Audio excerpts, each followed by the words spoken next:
Bazo Memo la Mukongo, il fallait foutre à 1000 francs. Vous national, 13h passé les 14. Qui maison est-ce que nous nous processus sont aujourd'hui totalement à l'arrêt. Honorable Gisha Lokela, le président de la Fondation Prologue, Papa na Teisha.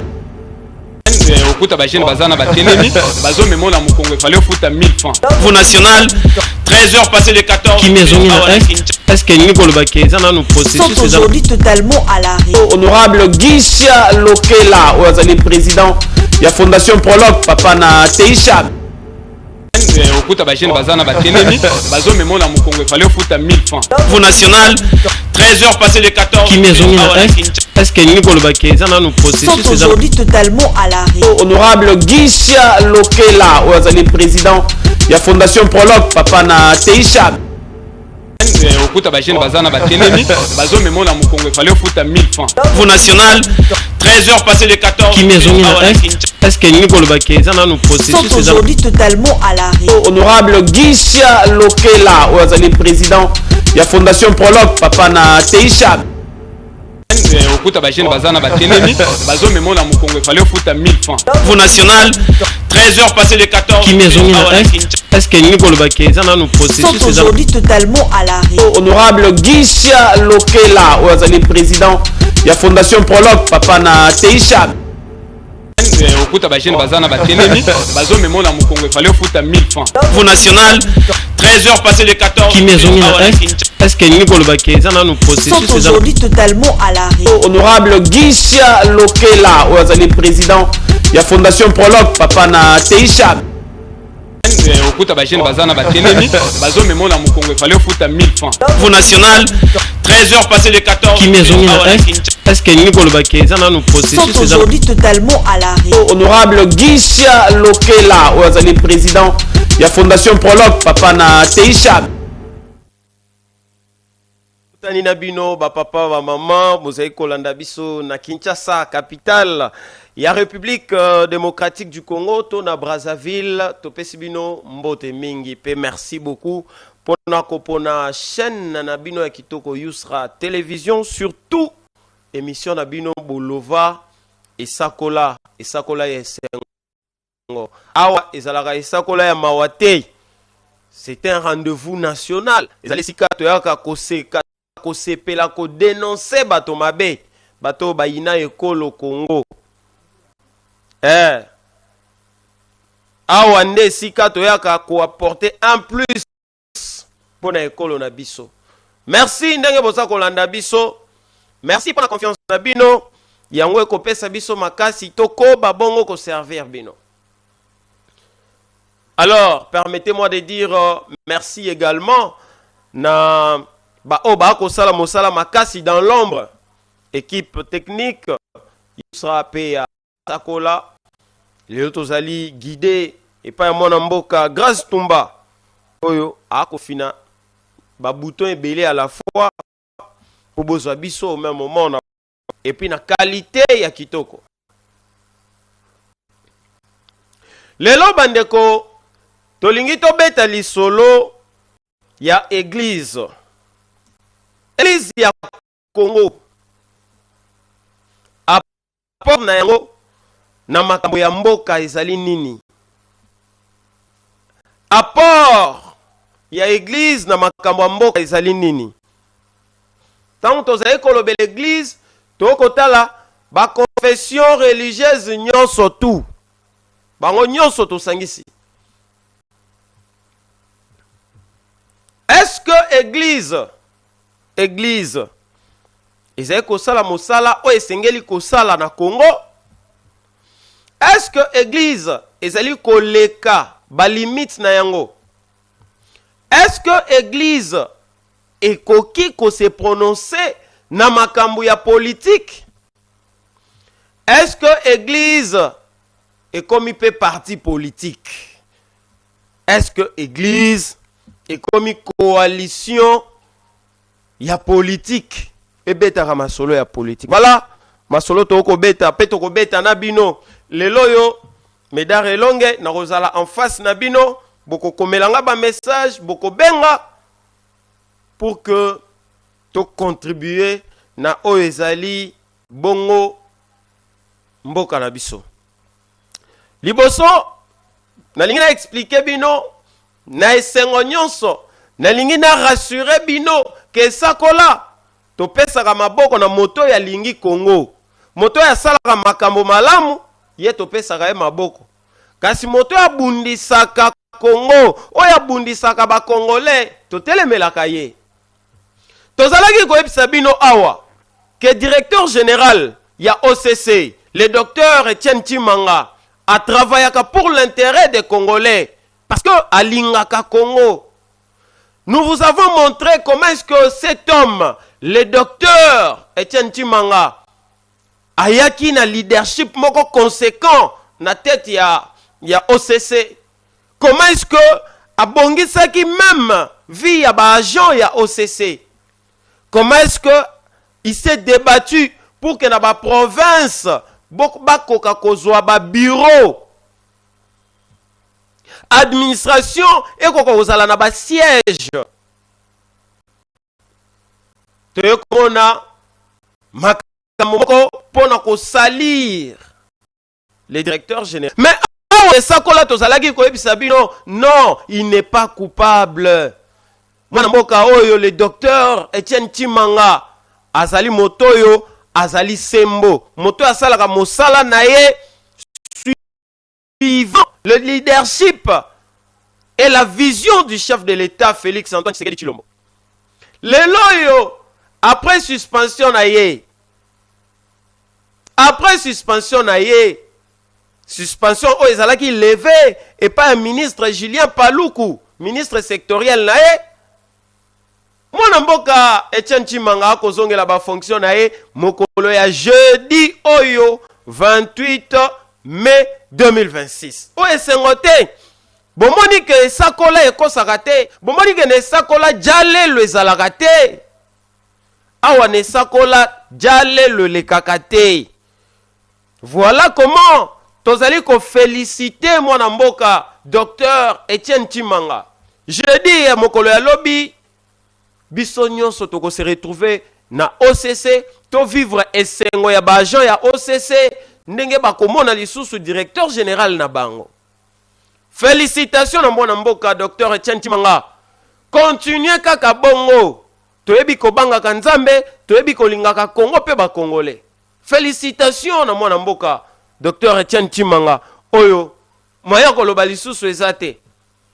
Voilà, yango balobi si Dieu est avec vous, qui sera contre vous? Voilà. Allez, une autre information. Ezali bongo na ministère des Finances. Boyebi que mwana mboka Doudou Mfwamba Likunde Libota ya akobunda lokola mobali. Azali kolanda.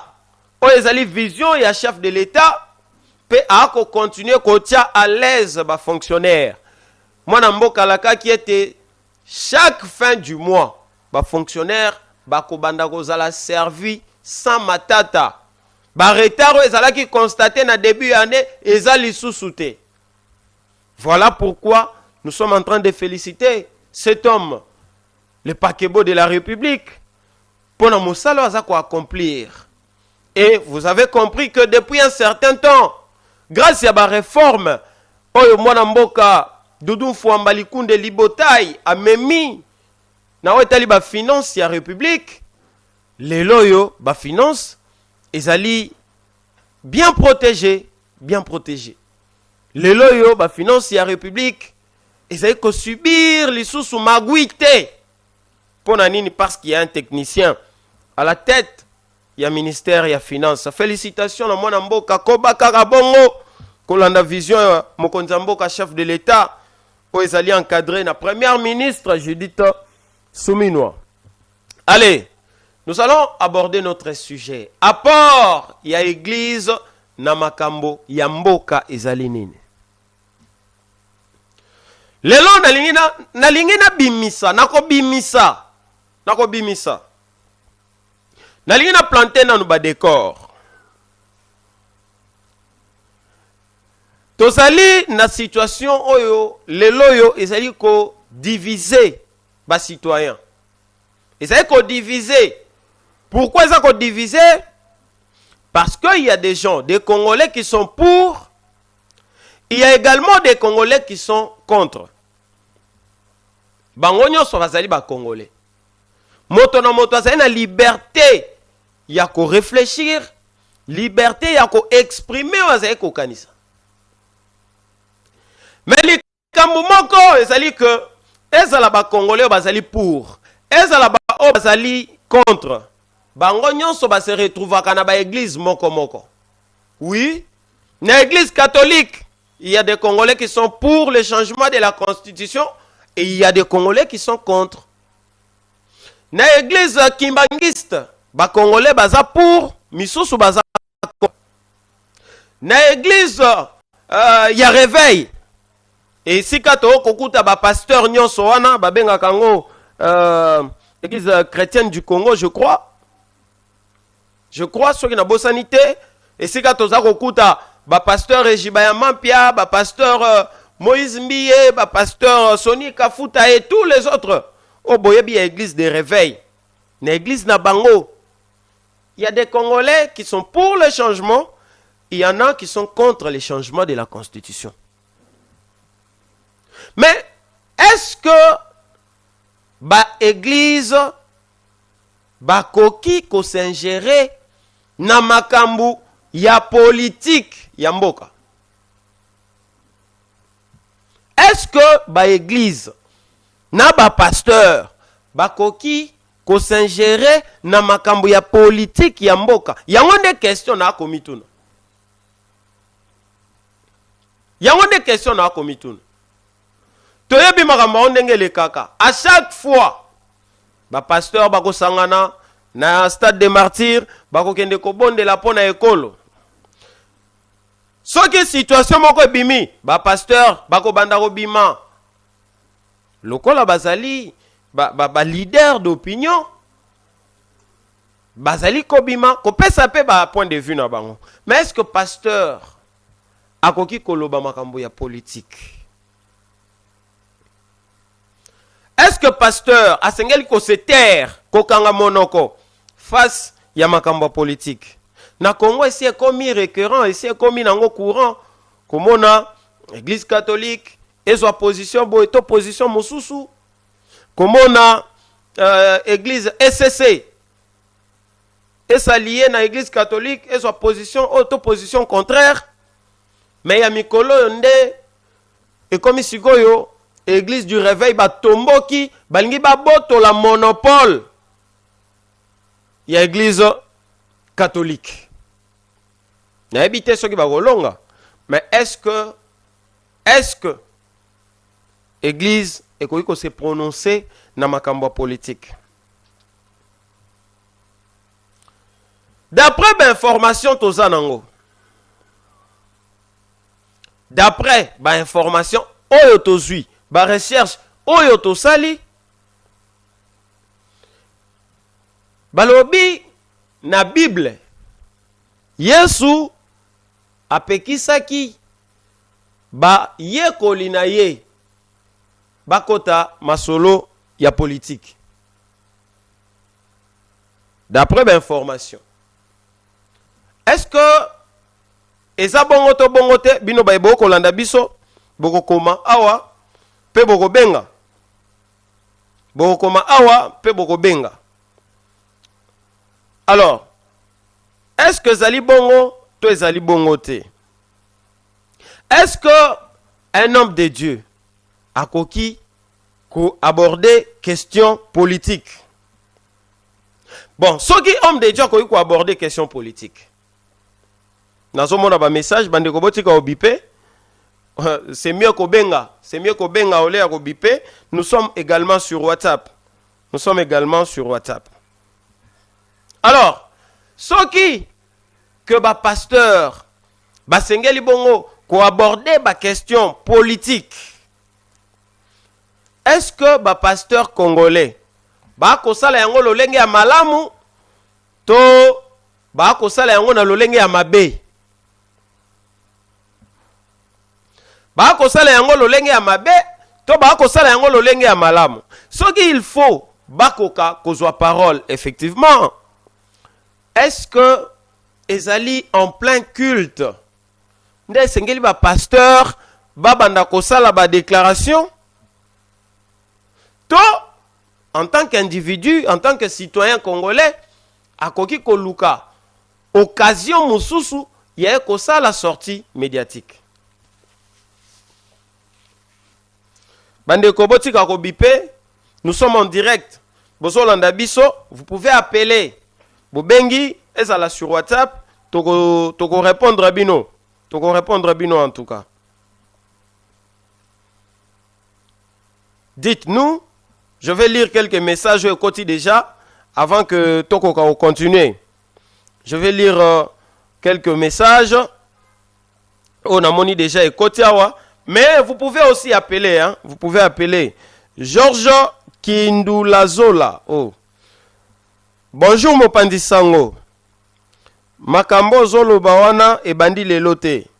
Basali na nzambe bazali na droit ya ko lobela makambo ya politique. D'ailleurs, bakoki pe ko contrôler ba dirigeant pona basala mosala malamu. Nakala pe ezalaki kosala mabongo, ezalaki na ba prophète oyo bazalaki kolobela ba roi makambo. Merci. Merci ndeko Georges au comité sika o kolanda biso au comité moyen to yeba ezalité, mais merci beaucoup na participation na yo. Totanga message mususu tozui message ya ndeko oyo. Voilà. Tanga message na ye ingénieur Chris Lobanga. Bonjour mon mboka. Je pense que si je n'avais bien, mais pour ngai ba pasteur bazali chargé ya kobatela bibwele ya nzambe. Or ba dirigeant pe bazali bibwele ya nzambe. Donc ba pasteur esengeli basali sakande ba dirigeant, mais malheureusement ba pasteur bakoma koyembela ba dirigeant. Yangonde problème ezali. Ah ok, merci beaucoup. Comme biso depuis Ngaliema. Merci beaucoup à vous. Merci à vous Ndeko Lobanga. Nous allons prendre encore un autre message, hein. Totanga kaka ba message, soki bolingi bokoki ko benga, soki bolingi bokoki ko koma message, parce que nous sommes là pour parler de notre pays. Allez, nous allons lire un autre message. On prend ces messages. Voilà. Bonjour Mopandi Sango. Bible est claire. Mais compréhension nango ndemabe. Moi je pense que qu'on soit parole ou qu'on soit parole te na ba question politique ezali choix ya moto moko na moko. Sauf que kosala yango na chair en pleine prédication nde mabe. Merci beaucoup. Merci beaucoup. Totanga sous message ya ndeko oyo ndeko Palmer Ngoi. Ah, ndeko Palmer Ngoi. Naza na Ngaliema ozoloba bien. Merci beaucoup ndeko Palmer, merci de nous suivre. Alors, totangi quelques messages ya ba Congolais ou ba Kolanda. Pona ba Congolais misusu, c'est normal, mosali na nzambe akoka bongo kokota makambo politique. OK. Pona ba misusu ba monisi que eza normal, moto na moto azana choix. Mais lolenge ba kosalela yango nde en pleine prédication nde komi kobima mabe. Mais moi ce que je ne comprends pas, c'est que je ne comprends pas, cher pasteur. Tango boko sala ba déclaration en pleine prédication, est-ce que boko ebate ke ba fidèle mosusu bazali wana bazana avis contraire na oyabino? Ou bien parce que vous êtes pasteur, vous imposez aussi votre vouloir, votre volonté na ba fidèle na bino? Les autres moments na ba pasteur Et comme on dirait, rendez-vous dominical. Rendez-vous, il y a tous les dimanches. Chaque dimanche, chaque dimanche, j'ai suivi un pasteur qui dit moteur olinga changement de constitution azali ndoki. Ba me makindoki na ye pas me makindoki. Ba tout anisa yango. Mais ça, je trouve quand même que c'est aller trop loin. Aller trop loin, je pense. Soki pasteur ndenge bandeko ba komonisa awa ozali na point de vue na yo mais ozali congolais mutu apekisi yo te soki réellement ezali kobalana na makomi ya tata nzambe ndenge bandeko bamonisi awa mais soki ezali kobalana te en tout cas en tant que pasteur esengeli kozonga nsima esengeli kozonga nsima parce que nul n'ignore ndenge nini politique et fonctionnaka. Politique est une influence makasi sur le secteur pratiquement nyonso ya vie. Maintenant au pasteur, comme kozwa position songolo pakala et en pleine prédication, pasteur,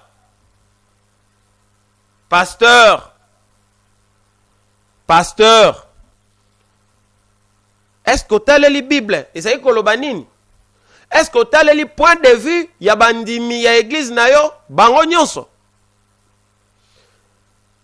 Un fidèle oyo aza na kati ya église ayoki ke pasteur alobi likambo ezali contraire na oyo mibeko ya mboka ezoloba to na oyo ye aza kokanisa. Fidèle wana kozwa lisusu ndenge azali koconsidere yo? Est-ce que ezali kosexpose te? Cher pasteur, aïe aïe aïe aïe aïe aïe aïe aïe aïe aïe aïe aïe aïe aïe. Bonjour ndeko. Ba pasteur bazali penza batu ya loyenge makasi. Vraiment, lobela bango. Bon, moi je ne veux pas voir ça comme ça. Hein. Voilà yondo lobby hein. Yondo lobby. On va continuer. Avant de continuer, na félicité mon mboka sénateur Papi Labila. Oazali bongo Dirkaba, ya ministre ya ba ITP, makambo itali banzela. Boyebi que butu moi mikolo nyonso ba ko sala mosala makasi, ba ko bunda pona kopesa ba congolais banzela ya malamu. Mwana mboka Papi Labila salaki descente moko quelque part na quartier moko ya Kinshasa. Voilà, makambo akutaki. Akuti, ba caniveau, bouché, ba bouteille, saleté. Mais qu'est-ce qu'il a dit? Suivons d'abord ce qu'a dit le Dirkaba. Il y a Excellence John Banza, Toyoka, comme ça Tozonga, dans 1 minute. Ils ont un niveau de chef de quartier, chef de rue, bourgmestre. Il faut protéger l'investissement gouvernemental au salon. Koboaka foulou plastique na ba caniveau na ba assainissement plastique moko boaki yango ndezo causer inondation oyo ozomona ozo ya ko décrire. Donc tozo inviter ville à Kinshasa ba bourgmestre ba chef de rue ba chef de quartier ba sensibiliser population pour na ko éviter vraiment ko éviter ko bouchaka ba caniveau na ba déchets solides au biso moko tozo mena. Recommandation à Souka eza na niveau ya ba chef de quartier ba chef de rue ba bourgmestre. Faut protéger l'investissement gouvernemental au salon.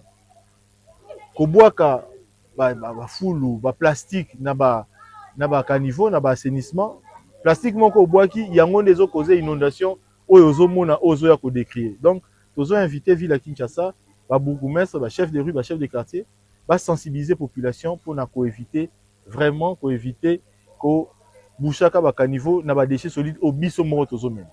Recommandation à Voilà ce qu'a été la déception. Il y a mon mboka Papi Labila. Comment na banzela eza kokufa. Mais pourquoi banzela eza kokufa? Parce que yo moko congolais. Au comme ici caniveau poubelle. Koboa kaka milangi na kati, koboa kaka n'importe quoi, ba déchets, bilamba saleté, tout. Maintenant, lorsque caniveau eza bouché, mai eza koleka lisusu te koleka likolo nzela. C'est ça le problème. Mais malheureusement, même ba bourgmestre basali kokoka te kosala mosala ya malamu bakokoka te ba bourgmestre bakokoka te kosala ba curage ko sensibiliser population bango bavandi bakozela nde premier ministre aya kosalela bango curage to Daniel Bumba lokwa bamonela pe Daniel Bumba ezali pasi félicitations na mwana mboka Papi Labila oyo akotia technicité na ye akotia dynamisme na ye au service ya ministre John Banza pe bakosala makambo malamu o bakongole bakosepela nango. Mokolo lundi oyo 25 mai ministre ya ba mine ya République démocratique du Congo Louis Watum Kabamba accordaki audience moko na délégation ya société congolaise Onyo BT oyo ezalaki conduite na président directeur général Brian Chibanda bazalaki donc délégation ezalaki porteuse ya technologie innovante na secteur ya énergie destiné na ko accompagner développement ya ba projet minier awa na RDC. Alors na masolo na bango ba responsable ya société Onyo BT ba présentaki solution moko énergétique o ezali innovante pe autonome o bango moko ba concevoir pour ko répondre na déficit énergétique o ezali ko affecter considérablement population ya République démocratique du Congo, mais en particulier ba activité minière awa na République démocratique du Congo. Alors selon ba explication au mwana mboka apesaki na ministre alobi que technologie oyo ezali basée na transformation ba ressources minérales ezali pe ko se distinguer notamment na capacité na yango ya ko produire énergie verte sans impact négatif na environnement. Ezali ko fonctionner de manière totalement autonome. Ezali ko dépendre na ba réseau classique te ya distribution électrique.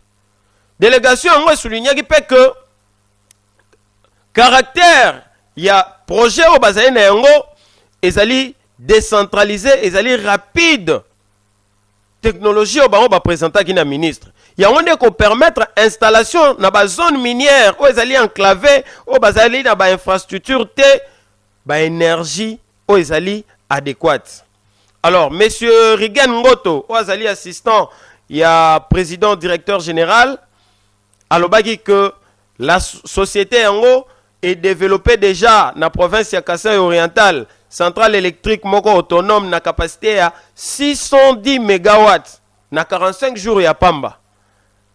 P était en exécution rapide, P continuité à production, il y a système énergétique. Alors, ministre Nangambu Naye, son excellence Louis Watum Kabamba, a zalaki vraiment très intéressé na technologie innovante oyo, a encouragé qui ba initiative locale ya boye, oyo ko contribuer na résolution ya déficit énergétique oyo secteur minier ezali bongo kosala pasi. Alors, à l'accès pe volonté à examiner possibilité à collaboration entre ministère et mine na société Onya pe ba entreprise minière misusu na République démocratique du Congo. Alors, collaboration oyo entre ministre yaba mine pe société Onyo ezali ko viser notamment ba synergie pour la fourniture d'énergie électrique na cadre de développement. Il y a projet, il y a cuivre, il y a Kabea, Kamwanga, Kunana Kasai oriental, pe projet de fer na grande orientale. Voilà ba initiative ya boy ezali encouragé. Félicitations na ministre Louis Watum Kabamba o mokolo na mokolo a ko se battre pour na kokoka ko relever secteur minier et puis ko sala na ngolo ko la base mususu to esika ya kopema ya République démocratique du Congo surtout na etali développement na yango. Tozongeli sujet na biso. Bandeko boko landa biso. Est-ce que ba pasteur ba ko sala mosala na bango malamu? Est-ce que ba ko sunga mboka to ba kozongisa mboka sima ba église to lobela ba église est-ce que ba kosala mosala na bango malamu to ba kosala nde kozongisa République démocratique du Congo sima? Est-ce que ba pasteur bazalaka na courage ya koyebisa ba autorité vérité en face to bazande ba flatteur? Bon, soki bazali koloba makambu ya Nzambe to volonté ya Nzambe, est-ce que sengeli koloba makambu ya changement ya constitution en pleine prédication? Est-ce que zali lolenge ya ko sangisa ba fidèle to zali lolenge ya ko diviser ba fidèle? Nazotanga lisusu quelques messages. Naboni boza kokoma mingi tout comme bokoki ole ya kokoma bokoki kobenga mais lokwa boponi kokoma biso pe tokotanga tokolemba te kotanga. Alors je prends ces messages. Bonjour mwana mboka, en tout cas émission na yo ezali malamu esengeli na batu lokola bino bo décourager makambu o ezali kosalema au sein ya église. Ce n'est pas normal komona ba pasteur balobelaka makambu ya politique en pleine prédication. Soki bo dénoncer yango te ekozwa tournure mususu eko continuer pe eko décourager ba fidèle mususu kokendaka ba église po ba pasteur bazali ko imposer bango vision na bango. Merci po na yango. Serge Kakoso. Ah, ndeko Serge Kakoso, merci beaucoup. Merci beaucoup. Je vais lire encore un autre message. Je vais lire un message. Bonjour ndeko. Nazolanda yo depuis Nanjili. Papa, ba pasteur bazali ba congolais bazana droit ya koloba na o Itali mboka na bango. Soki Nzambe a inspiré aloba na église ye akokende koloba na isika mosusu. Pourquoi? Soki fidèle azali na point de vue mosusu contraire na o ya pasteur esengeli ayeba que point de vue ya pasteur eza ya Nzambe kasi ya ye moko te. Donc asengeli kotosa oyo pasteur aza kote. Merci ndeko. Merci beaucoup ndeko. Komeli biso kombote, komina njili. Merci beaucoup ndeko. Merci. Alors namoni kombo bakoma Kabeya. Ndeko Kabeya depuis Njili. Merci beaucoup. Merci. Ndeko Kabeya amoni ici que point de vue to position ya ba pasteur ezalaka nde position ya Nzambe. Qui sont pour? Qui sont contre? Qui s'abstiennent? Nakolobelo côté. Bino baiboko koma bino nde boyebi. Nakolobelo côté. Nakolobelo côté. Mais question nangai, ezali est-ce que moto o ndeko oyo Kabeya azali pasteur te? Mais nakoloba rien. Mais nandimi quand même makambo komi. Mais nakolobelo côté. Merci. Merci na contribution na ndeko Kabeya. Merci na contribution na yo. Donc, nous devons décourager certaines choses. Merci Nandeko akomela biso liboso. Alobaki que voilà qui saki que to sengel ko décourager makambo misusu. Nous sommes dans un grand pays, un pays sérieux. Oui. Mais comment on a danse ya ba pasteur lelo? Likolo ya question politique, ba pasteur ba se déchirer. likolo ya ba question politique ba pasteur ba tutani mitu oya lobeli oyo oya lobeli oyo. Aïe aïe aïe aïe aïe aïe, likolo ya question politique ba pasteur ba bomani. J'ai même vu une publication ya pasteur Ejiba ya Mampia. Est-ce que Nzamba retourne combien de fidèles tu as mobilisé pour le changement de la constitution? Combien de fidèles tu as mené à l'église? Mais la réponse, elle est claire. La réponse, elle est claire. Papa Ejiba. La réponse, elle est claire. Nzamba Rosenga ba compte. Pas de compte politique. Non. Vous avez des comptes à rendre à Dieu. Mais bon, comme il pèse à corps et âme, dans ma politique, comment? Et yendenge nini? Les hommes de Dieu, et yendenge nini?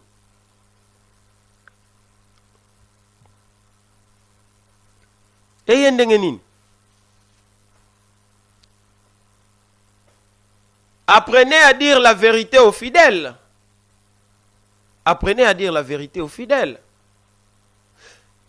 Yangonga na tunaka tango ba pasteur ba o bazali censé côté ya ba fidèle bazala na boyokani ba o bazali censé kozala exemplaire na o etali kolimbisa ba o bazali censé kozala exemplaire na o etali humilité ba o bazali censé kolakisa nzela ya epa ba fidèle bakomaka koswana kobwakela na bambwakela na télévision ou na mateya. Tango basalaka bongo bamilobelaka nini? Ils se disent que non, Dieu Nzambe a occupé bango te parce que mabe ba kosala wana ezali Paul eza malamu parce que bango baza ba pasteur. Ou bien ils se disent que ba fidèle ata ba moni ya kosala mabe ba roya kaka na église parce que ba koma ba fanatique. Dans ce pays on a tout vu.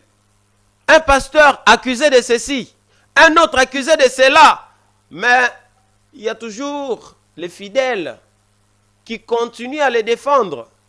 Ba komi ba fanatique ba aveugle.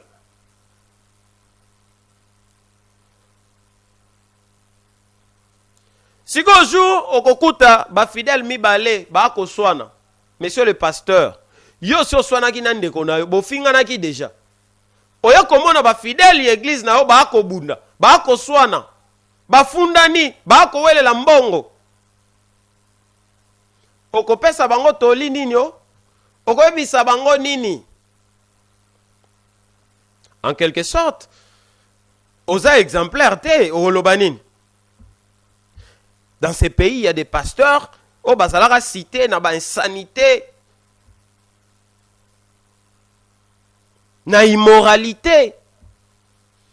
Et ça na ba pasteur, oh basaki cité na bondoki na magie. Mais il y a toujours des gens là-bas qui continuent à défendre. Non, non, non. Ça c'est votre problème. C'est votre problème. Mais est-ce que ba pasteur ba kosala mosala oyo Nzamba pesi bango? Nous allons continuer. Nous allons continuer. Boyebi que mwana mboka Eliezer Ntambwe Pazali ministre délégué na défense oyo azali na parcours moko élogieux awa na mboka oyo République démocratique du Congo, azali ko continuer ko se démener pour intérêt il y a République démocratique du Congo.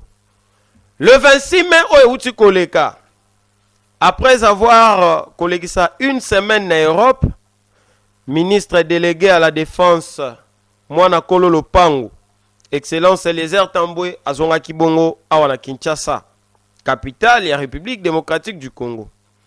Alors, azalaki liboso ya presse na ba membre ya cabinet na yo bayaki koyambaye na aéroport international, patron ya ba ancien combattant amarkaki na volonté, amarkaki volonté na ye ya capitaliser expérience ya France, ya Belgique, na etali gestion ya anciens combattants. C'est vrai, azalaki vraiment décontracté. Ministre Eliezer Tambwe alobi a relevé similitude entre organisation en France et Égypte. Alors, observation on a et aux la mise à pied à la République démocratique du Congo. Alors, baki kutu que à na Congo, bazali déjà commettre en place fondation, il y a département, il y a anciens combattants, oh déjà babosana na mboko depuis kala. Alors, ba multiples déplacements, il y a kosala et il y a kota na cadre, il y a partage, il y a expérience. Na France, structure, il y a anciens combattants, il y a victimes, il y a guerre. Et ça dit daté na plus de 350 ans. Kala. Mais constat, il y que organisation est comparable na o ya Égypte. Alors, bango, to yemoko, patron ya anciens combattants, azali ko continuer ko se battre pour nous répondre na ba besoin ya anciens combattants ya République démocratique du Congo. D'ailleurs, ndeko tozo yambayo kala mingi te. D'ailleurs, asolo laki na anciens combattants nyonso alaki saki bango ndenge oyo ba oya Belgique bazali ko vivre. Ayebisaki pe ba baza na Belgique bazonga na Congo parce que Congo nde ezali epa na bango. Alors, nyonso wana ezali ko lakisa engagement pe détermination ya mwana mboka Eliezer Ntambwe pour koka ko redorer image ya anciens combattants awa na République démocratique du Congo. Alors, tolingi totanga lisusu message mususu ndeko moko akomeli biso awa. Ah, message otokoki kotanga ngote ngoi mukonkole. Tokoki kotanga message ote. Message ya menace awele kakate. Ah, les autorités méritent beaucoup de respect. Tous appellent ya mwana mboka oyo abeng biso. Mwana mboka mbote kombo nani? Oui, mbote ndeko journaliste. Obeng biso wapi makanisi na ezali boni? Nabengi bina parti ya Ngalema ndeko grand-père. Kombo nanga miti grand-père. Participation nanga par rapport à Kiji Ozo Loba. Je voulais aller dans un angle oui? Tozolanda yo? Oui. Nangana Loba boy. Lelo oyo na Rwanda. Toko kei na ba église catholique. Au mona bazote ya bandimi na bango bayebisa bango ke parti ya mabele na biso ekenda na RDC ayiba parti ya mabele koma na baeglise na Rwanda na biso bien na baeglise même catholique baprêchera bandimi bongo. Ah bon? Alors nous ici tokoki ko église eza pe na rôle oyo koki ko jouer mais pas na kokende na ba angle oyo pasteur tokoki ositete mpo na osala publicité oyo asali tole mikolo oyo ndenge akendaki na badetail ebele azoloba non wana moi je peux pas l'encourager mais personnellement moi je peux pas refuser que les pasteurs jouent aussi leur partition, apportent leur rapport favorable, j'insiste na angle wana favorable et constructif. Okay. Po baye bapeke te Rwanda nde baza wana abundisaka RDC ngana kena angle wana. En tout cas je suis vraiment précis. Merci. Monsieur grand-père. Merci beaucoup monsieur grand-père. Merci beaucoup na participation na yo. Merci beaucoup na participation na. Mais koyoka ndeko grand-père koloba que église catholique to église ya Rwanda eteyaka ba fidèle que République démocratique du Congo et yiba mabele et ça n'aille pas si. Et ça n'aille pas si. Comprenez que je n'ai jamais été au Rwanda. Je m'intéresse en tout cas tellement peu de ce qui s'y passe. En tout cas, ça fait mal. Ça fait très mal. Pourquoi que l'église est côté à fidèle bongo. Mais Et tu n'as réfléchir. Voilà pourquoi je donne raison na bato ba ko kanisa ke église ko kota makambo politique te. Parce que église o côté ya bongo. Ezali na ba fidèle na Congo, ezali na ba fidèle na Rwanda. Ezali na ba fidèle na Uganda. Mais prêcher ceux de Rwanda que RDC Iba mabele. Est-ce que ba ko kabola te? Est-ce que ba ko kabola ba fidèle te? Tango Rwandais o wana bate ki ebongo akokutana na fidèle ya même église mais ya Congo. Bakozana boyokani? Bakozana ngote. Je ne pense pas, en tout cas. Je ne pense pas. Est-ce que église ezali? Merci beaucoup Ndeko. On insisté na côté éducation. On insisté en tout cas. Apport moko constructif. Mais est-ce que oh ezo salema na Congo ezali penza ko salema ndenge ndeko alobi awa ndeko grand-père? Est-ce que ko salema bongo? On dirait déjà la Congo ba pasteur o ba milo ba pasteur a minene bango ne balingi kozwa ba parole. Mais ba pasteur baza na ba église a mike. Pourquoi ils ne prennent pas parole dans la question politique? Pourquoi? C'est vrai, le pasteur basé belé au pe bazui position te au bazar kotala na mosika lobi akokota makambo wana te bazali. Je prends un exemple. Le pasteur Moïse Mbi, après juste sa déclaration, la question politique, vous avez vu les retombées? Vous avez vu les retombées? On ne dit pas que le pasteur va contre le pouvoir, contre le président de la République. Non. Mais est-ce qu'un pasteur doit-il se prononcer dans la question politique? Tout le monde a déjà Oyo et Komelaki, pasteur Moïse Mbi, Kalamingité d'ailleurs. Comment il a été traité de tous les noms? Il a été même qualifié de Rwandais dans ces pays.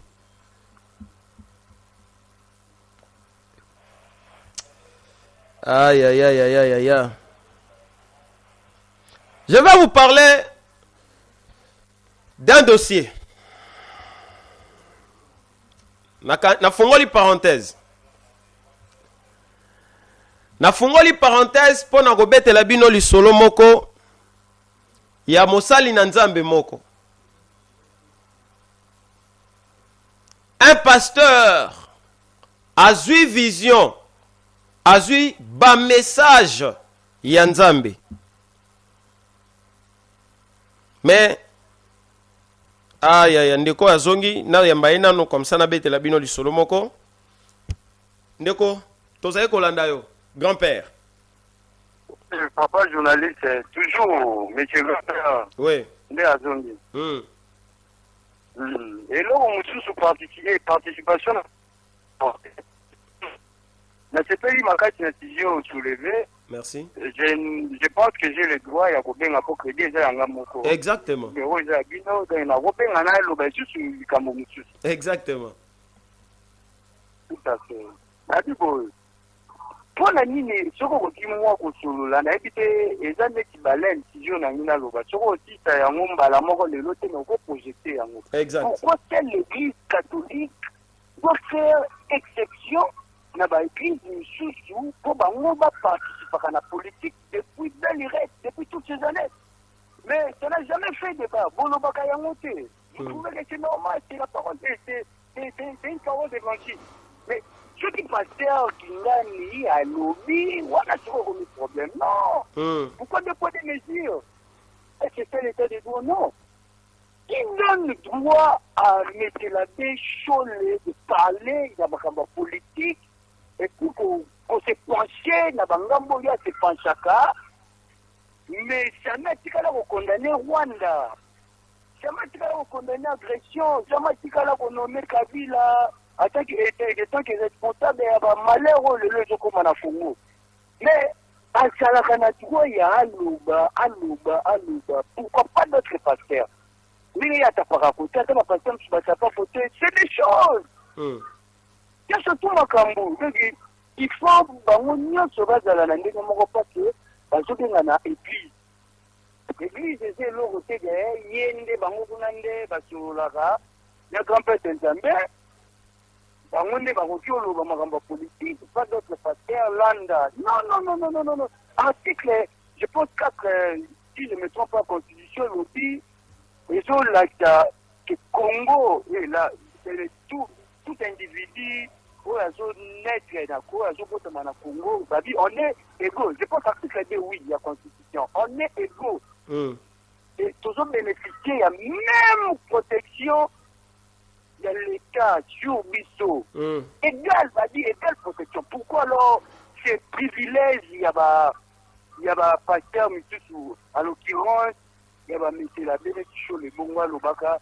Et puis jamais il a fait objet peut-être une interpellation. On a dit non, qu'on a pas moto. Oh, il est appelé Tanamboka. Oh, il est Kaka Bongo dans les oubliettes. C'est ça ma question, monsieur grand-père des Trois d'Hormuz. Toujours. Carré. Nayoka qui a un balobi des Trois d'Hormuz. Carré. Monsieur grand prêtre depuis, monsieur grand-père depuis la commune d'Engaliema. Merci pour cette participation. En tout cas, c'est une contribution majeure. Mais au Kotunango, na peuple congolais, c'est le peuple congolais qui a réagi, ou alors les membres des partis politiques qui ont réagi. Depuis tout ce temps, vous dites que l'Église catholique a zali kozwa monopole. C'est-à-dire, au lingolo en d'autres termes que l'Église catholique est mimonara yangonde. Yangonde c'est un droit boy. Pourquoi pas l'Église du réveil? Mais c'est ce que dans ton bandier mission nous avons dit.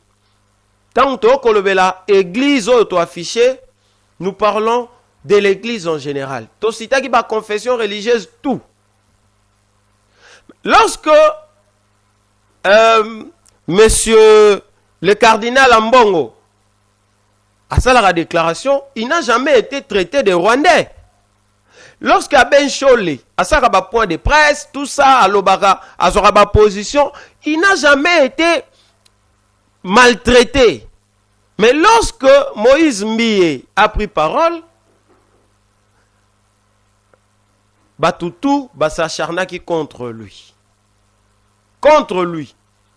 Et il n'a pas supporté le poids. Azouaki Penachok. Voilà la question de grand-père. Atouni, mais pourquoi? Pourquoi ça se fait? 2 poids, 2 mesures. Voilà. Pourquoi les autres n'ont jamais été interpellés, mais les autres ont toujours été intimidés? Merci beaucoup, Ndeko grand-père. Banamboka, nalingi sabino boy. Ezali na pasteur moko. Pasteur Konke Lupa pour Dieu donné. Je crois que ba ko afficher le biso photo nae. Oyo azali pasteur et église cité de gloire. Par le Saint-Esprit, a eu vision, a eu 12 messages pour le président de la République, pour la République démocratique du Congo. Yewana bozeye komona pasteur Dieudonné Konke Lupapu. Alobi a eu 12 messages directement de Dieu. Pour ayebisa yango exclusivement na mokonzi ya mboka chef de l'État. Ezali pona bien aye, pe pona bien ya mboka République démocratique du Congo. Asali ba démarche o esengeli. Akendaki kosenga audience na présidence de la République. Oyo ezali accusé de réception na ye. Asengaki bonnement, mais on dirait que service ya protocole lenteur ezali.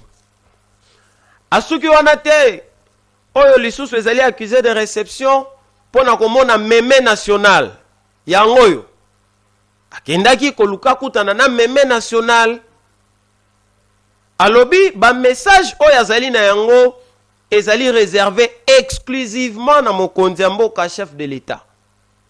Alobi nzambe nda ayebisi ye. Soki alobi yango te makambo ekoki kokoma pe ekoki kokweya na moto na ye. Chers autorités, chers conseillers, chers responsables, le pasteur Dieudonné a 12 messages pour le président. Bon facilité à mon amokonzi. A commis ça message 12 wana. C'est très important. Ne prenez pas à la légère. C'est très important. C'est un pasteur. Alobi akolobango na cherté. Alobi akolobate na cher et puis bakata vidéo kota na ba réseau te. Mais entreprendre ba démarche officielle pour na kokutana na mokonzi. Mokonzi, président de la République, azali mokonzi ya ba Congolais nyonso. Et voilà un Congolais qui dit avoir le message de Dieu, 12 messages de la part de Dieu destinés au président de la République Félix Antoine Tshisekedi Tshilombo. Photo yango wana, ba document na yango yo. Bon facilité s'il vous plaît. Et vous allez le remoko ya malamu pour l'intérêt ya République démocratique du Congo. Je crois que demande officielle oyo solennelle également et vous allez répondu et que le pasteur a kokutana na mokonzi pe akoebetela ye masolo il y a 12 messages o nzamba pesie po pesa na mokonzi mboka Fachi Beton mukwa tombolo. Merci. Tozaye kokita malembe bana mboka, tozaye koshite malembe na émission na biso ya mokona lelo et pai tozaye kosolola sur l'apport ya église na makambo ya mboka. To retenir que bandeko mingi ba monisi que pasteur to ba pasteur bazali na liberté ya ko émettre point de vue. Soke balani na Bible tote wana tolongwe. Ba ko émettre point de vue mais misusu balakisi que balingi te lolenga oye ko salema na kati ya église. Ba pasteur bo changer. Botika ko boaka ba jeton pendant la prédication. Ba pasteur bo changer. Bon à l'exemplaire, bah pasteur, bon changer, bah question politique en pleine prédication, vous divisez vos fidèles. Les pasteurs, apprenez à être responsables. Vous n'êtes pas censés diviser le peuple de Dieu. Vous êtes censés encadrer bango na unité. Alors, avant de prendre une position, demande-toi, est-ce que cette position elle est valable pour tous les fidèles ou alors cette position elle va diviser l'église. Oye comme ko salema na Congo ezali soni. Merci beaucoup. Nabino nyonso ba bolanda ki esakola ya mokona lelo. Merci na pasteur Konkelupa pour Dieudonné. Oyo a contacté biso, a landi biso avec beaucoup d'attention, a porté Pierre Naé na édifice. Merci beaucoup na équipe technique ya Yusra. Mais na lingina souki sa part vous dire, Maman Thérèse Lelominu, la bienheureuse, oazali initiatrice ya Fondation Fachi Évolution. Yena fondation na mobimba balobi bako accompagner mokonzi mboka Félix Tshisekedi Tshilombo kino na suka. Pona yango bandimi à 100% changement ya constitution. Ezali liberté. Ezali liberté à Congolais nyonso. Maman Thérèse Lelo, na Fondation Fati Évolution, balobi oui. Oui au changement de la constitution. Et oui, yango, ezali à 100%. Alors, pour la petite histoire, Maman Thérèse Lelo Minou est une femme combattante de l'UDPS. Il y a ma première heure. Azali Moto et Azala qui au côté à Sphinx Alimete, Papa Etienne Tshisekedi, Wamulumba, P. à la fondation na Fati Évolution en guise il y a remerciement pour le combat au Yandimela. Voilà pourquoi à Kendaki kokabela yango na mokonzi mboka Fati Beton. En tout cas, félicitations na bango pour la prise de position officielle courageuse na moment oyo bandeko misusu ya union sacrée bazali kobatama ba hypocrite, mais elle a télémi peut a eu décision pour soutenir mokonzi mboka Fati Beton. Alors, nous aimerions aussi féliciter le directeur général de la DGI, les DG, les pasteurs Barnabé Mwakadi Mwamba, les techniciens, un technicien à la tête, il y a entreprise wana, direction générale des impôts, Oyo amemi technicité nae, amemi rigueur, moto a kosala que DGI et comment n'a pas entré koleka 2 ans passés. C'est le directeur général Barnabé Mwakadi Mwamba Oyo azali tellement scotché la vision à chef de l'État que a eu vision nae a balisi yango na souci ya mokonzi mboka Fati Beton pe lelo yo azali kotambwisa en bon escient direction générale des impôts. Et grâce ya savoir nae, grâce ya ba compétence nae, lelo ministère ya ba finance ya République démocratique du Congo ezali ko vivre malamu avec assurance. Lelo soki il faut kotanga 2 entreprises ya l'État, la direction générale des impôts avec les DG Barnabé Mwakadi, l'homme qui craint Dieu, ezali kosala mosala malamu, ezali kokotisa mosolo na caisse ya l'État. Voilà des gens à féliciter, voilà déjà des gens à encourager, des hommes capables d'assumer n'importe quelle fonction. Félicitations, monsieur le directeur général Barnabé Mwakadi. Émission Labisso et Sili Awa. Merci l'équipe technique ya Yusra Télévision. Merci na Grâce Tumba. Merci na monsieur le DGA Abdoul Hussein. Merci na José Mboulaye. Merci na Magloire Kembo. Merci na Bino Nyonso Bolanda Kibiso. Botika malamu. Tokutani lobi jeudi avec ba invité mosusu na sujet mosusu. Okuta ba jeune bazana ba telemi bazo memo na mukongo il fallait futa 1000 francs. Pour national 13h passé les 14. Qui maison est-ce que